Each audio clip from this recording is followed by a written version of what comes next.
Hindi short hand की practice dictation 80 शब्द प्रति मिनट गति से डिक्टेशन 5 सेकंड में शुरू होगी। स्टार्ट। महोदय, भारत के संविधान में प्रदत्त भाषा देवनागरी है।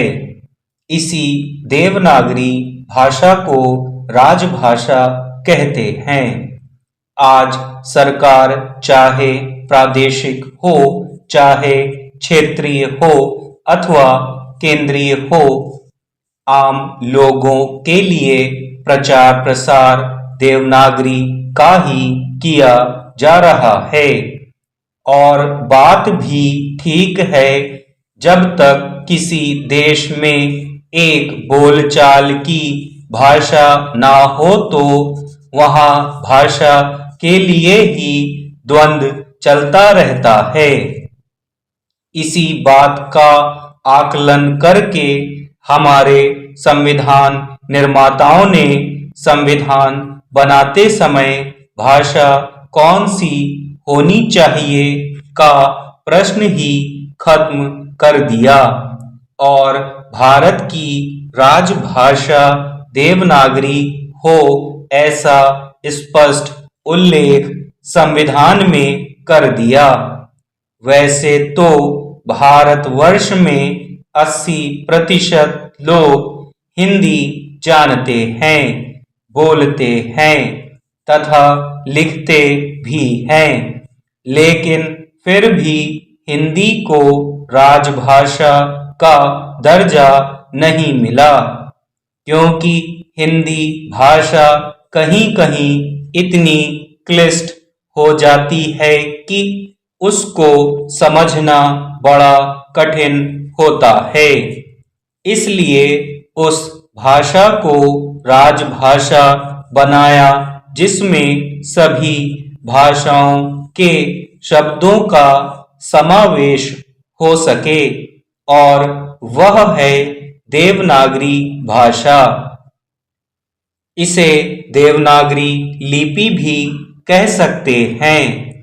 जहां तक बीमा क्षेत्र में भी आदमी या कंपनी की आवश्यकता की बात है तो पहले जब कोई भी आदमी या कंपनी या समूह बीमा करता था तो वह या तो हमारे विकास अधिकारी पर निर्भर रहता था या जो भी बीमा एजेंट होता था उसी की बात को ब्रह्म वाक्य अथवा विधि सम्मत मान लेता था, क्योंकि चाहे प्रस्ताव हो, चाहे पॉलिसी हो, चाहे कवर नोट हो, चाहे पॉलिसी की शर्तें हों, यानी बीमा संबंधित जितना भी साहित्य था वह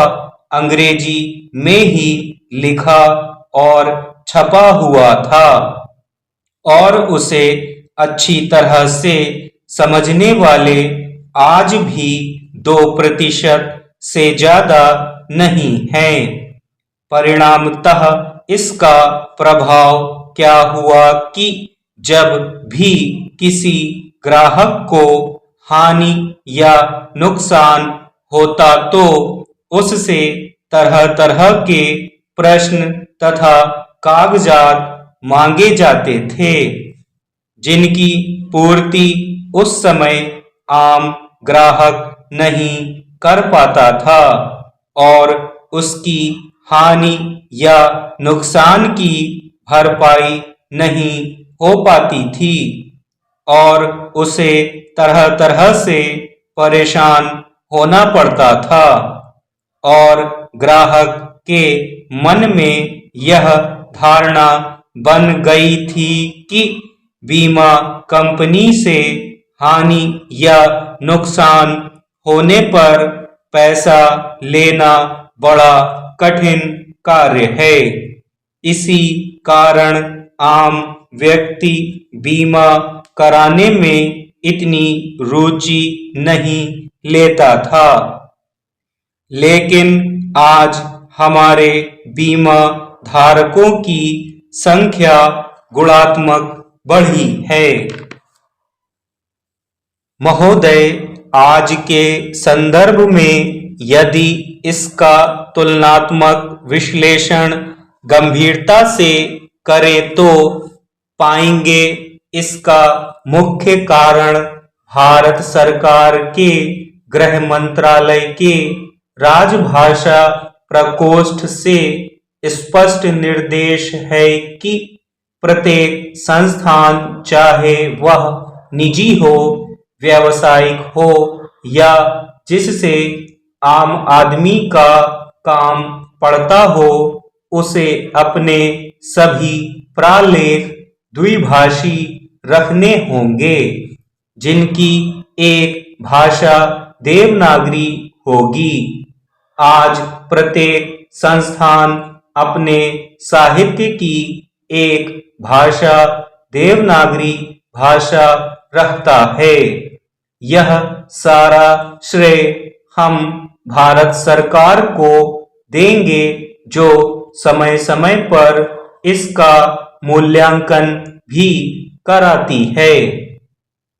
बीमा क्षेत्र में जो बीमा धारकों की गुणात्मक वृद्धि हुई है, उसका प्रमुख कारण यह भी है कि भारतवर्ष की जनसंख्या का जितना भी भाग पढ़ा लिखा है, उसमें 80% देवनागरी जानता है।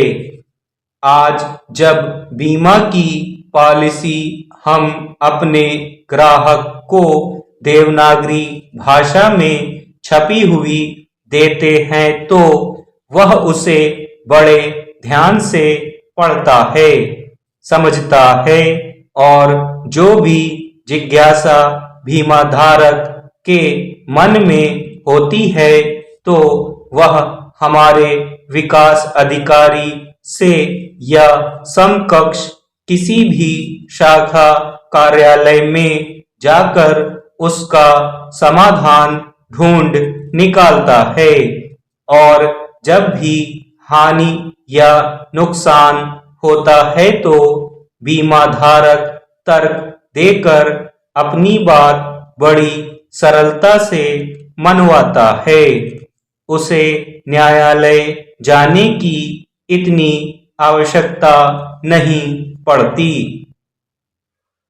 आज साधारण बीमा निगम ने व इसकी सहभागी कंपनियों ने अपना साहित्य देवनागरी भाषा में छापकर तरह तरह की योजनाएं अपने ग्राहकों के लिए बाजार में उतारी हैं। जैसे ग्रामीण बीमा योजना, ग्राम में रहने वाला अपने मवेशियों का बीमा कराता है, उसे हानि होने पर उसकी भरपाई होती है।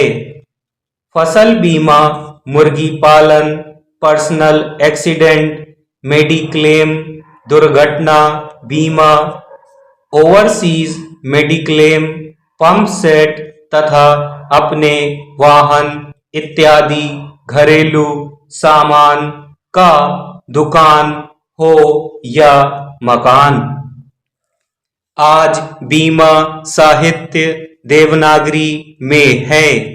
इसी के परिणाम स्वरूप आम ग्राहक बीमा पॉलिसियां ज्यादा संख्या में ले रहा है और प्रत्येक मनुष्य अपनी सुरक्षा चाहता है, जोखिम कम करना चाहता है बीमा के माध्यम से, और हमारा भी यही मुख्य उद्देश्य बन गया है कि बीमा साहित्य देवनागरी भाषा में अधिक से अधिक लोगों तक पहुँचे, उसे पढ़कर वे हमारे ग्राहक बने और हम राजभाषा देवनागरी के माध्यम से अपने ग्राहकों की अधिक से अधिक सेवा कर सकें। भारत के विभिन्न प्रदेशों में 500 से अधिक बोलियां बोली जाती हैं। स्टॉप।